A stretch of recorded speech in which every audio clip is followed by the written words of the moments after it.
Hey Degrassi viewers, this is Devorah Roberts, video producer of the Towerlight, bringing you your next Sassy Degrassi review, and I hate this episode. I'm Ashley Beall, assistant video producer of the Towerlight, and I hate this episode less than she does. I really hate this episode, but I guess do your happiness first. I mean, it wasn't like, okay, so this episode definitely was not as good as the episode that led up to it, so the two-parter, like Degrassi always kind of does. They faked me out. I thought it was going to be better. I thought it wasn't going to be as terrible. Power to the people! Name of the episode. We actually know the name of the episode. Oh yeah, we do. Ha! Last episode I was like, okay, maybe it's getting good. This episode took a dive.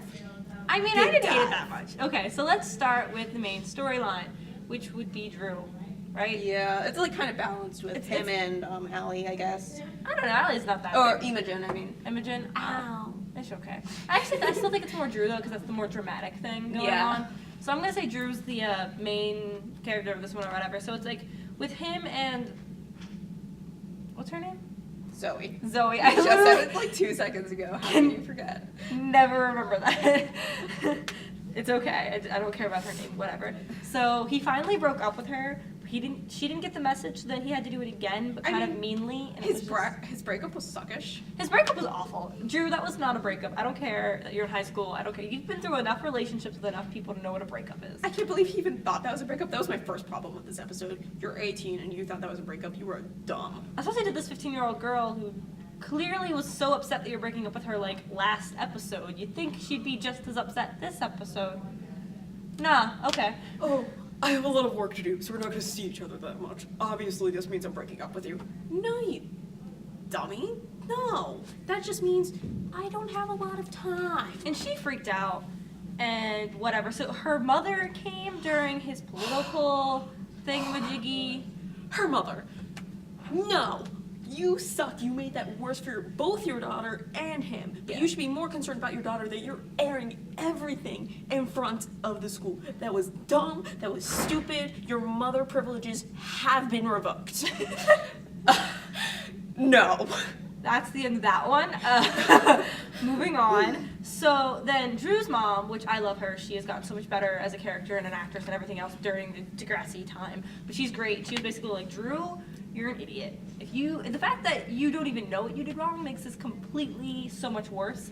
And most of what she said I agree with, most of it. Until she was like, she's a girl.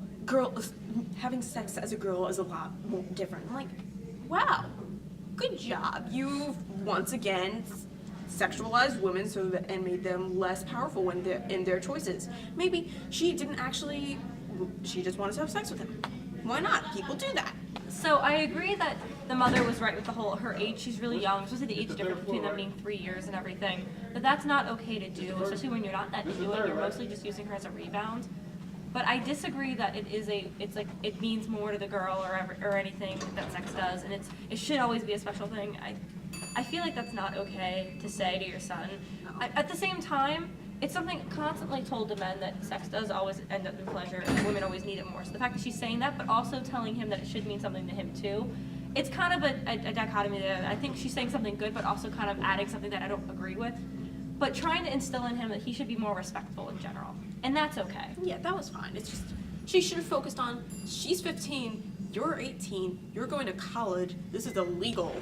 This girl's way more mature than you. Yeah, whatever. And then, what was the other thing I just read?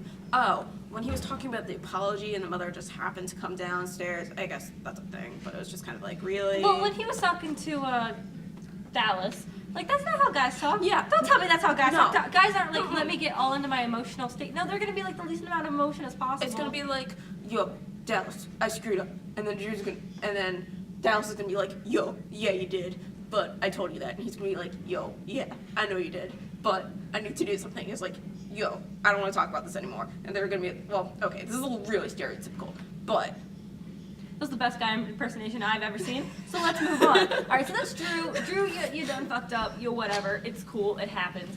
And then the fact that his mom was acting like this was, how dare you, no, not his mom, the politician dude, how dare you make a mistake, you have to be perfect, and everything. Well, the politician dude's just a jerk in general, because he's like an abusive father to his son, Miles, that we've seen in other episodes, and so, but he's so nice to Drew about all these things. We didn't see any of his, like, weird anger outbursts, which is kind of weirding me out a little bit, too. I feel like we should see more of that, but whatever. Let's move on. Imogen. Imogen's last episode was so great. It set up so much, and this one felt like, where did weird. It come from? I think they needed another episode. Suddenly, it's just like, the principal's just like, what do you want? At the same time, I'll give it to him because there was like a protest with signs and women in all kinds of clothing that went against the dress code in the school. So I guess that would be a thing. And since Imogen is the person like in kind of ahead of this, even though she wasn't participating herself, she's kind of like the foster of it all. I get why he went to her and everything. So that does make sense to me. It's a little bit out of nowhere. We didn't get to see his transition, but it wasn't completely like suddenly from last episode without anything.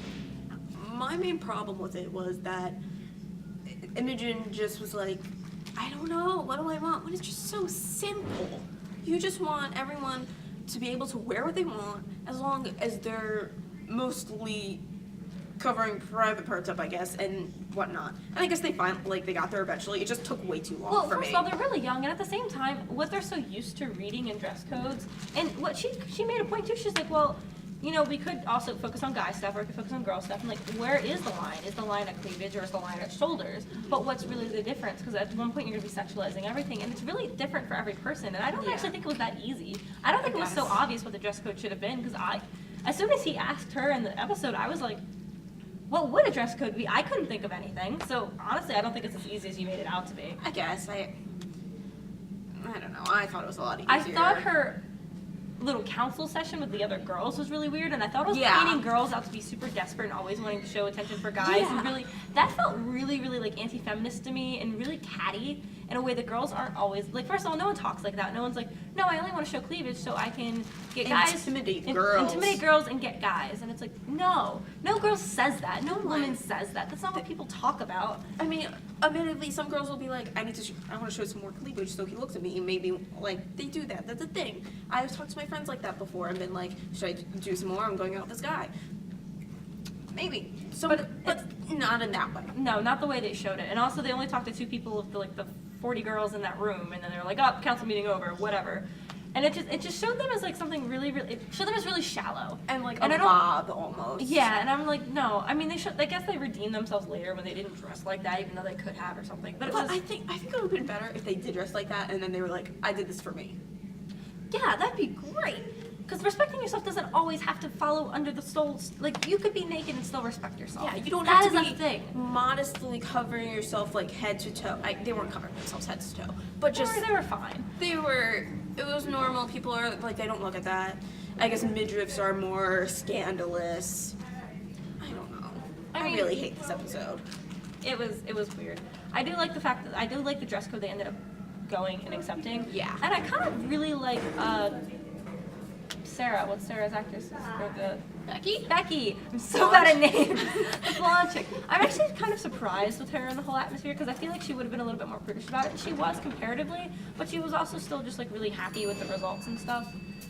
And I like the way that she's actually very accepting of Imogen, which also surprised me considering that Imogen's pretty openly like bisexual and stuff. So. I think that portrays like religious people in a really good light too, because it's like they're not all terrible. And I think we get a lot of times that all these evil religions want to like suppress everyone, and there's definitely people who are really prejudiced, but there's also the good people who use it as like to make themselves good, and I think Becky's a really good portrayal of that. She definitely wasn't open and accepting for a while, but I guess after dating Adam and everything, that helped. Yeah. So that helps, and I don't think you were around for that. I don't know who Adam is. Is he the dead guy?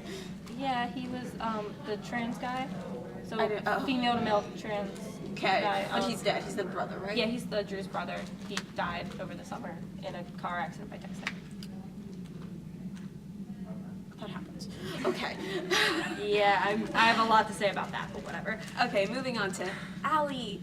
You were such a terrible actress this episode. What happens? I feel like Allie's just done with Degrassi. Like the actors, it kind of feels like that because she's done better.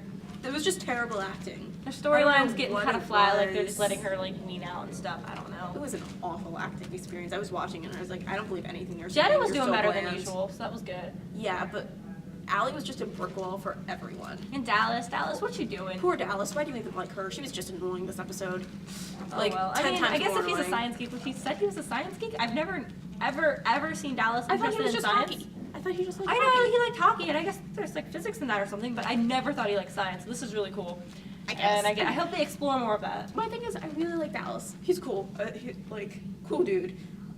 Allie's just... I don't know, Dallas has gotten like drunk at school before. It's not my cup of tea. Yeah, that was stupid. Allie was just really boring this episode. Yeah. Everything, I love Degrassi. Everything's so melodramatic. Oh my god. High school. I give drama. up. I was like, you don't Throw sound away my like... lab coats because that I can't sell it on eBay for money or anything. You don't sound like you're giving up. You're just, it sounds like I am a bland child, basically. I don't know, even. Again, I really hate this episode. Basically, that's okay. So, if you were to rate this episode A to E, what would you do? Oh, I'll give it a D+. Nice. That's passing in certain classes. I got credit for math for a D+. I wouldn't get it in my major, but I'd get it in like non-major classes. Cool. So I actually kind of I thought the second half was better than the first half, but it wasn't its best. I'm actually just gonna give it a C, plain C, mid C. All right, well, that's it for us. What did you think? Comment below, tweet us at TowerlightVideo, follow us on Facebook, The Tower Light, and we'll see you next week.